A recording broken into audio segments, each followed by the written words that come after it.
You ask Tiger to solve. This deals with linear equations with one unknown. The final result is x equals -3. Let's solve it step by step. Simplify the expression. Expand the parentheses.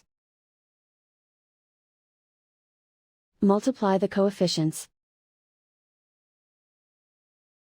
Simplify the arithmetic. Expand the parentheses. Simplify the arithmetic. Multiply the coefficients.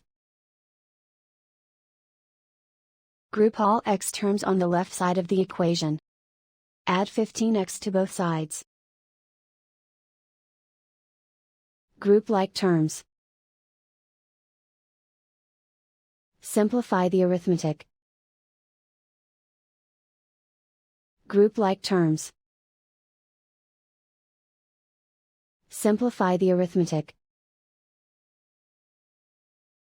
Group all constants on the right side of the equation. Subtract 2 from both sides. Simplify the arithmetic.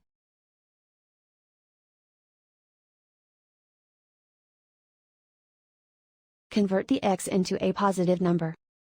Multiply both sides by -1.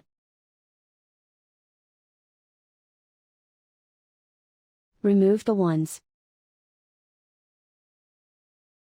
Simplify the arithmetic. And so the final result is x equals -3.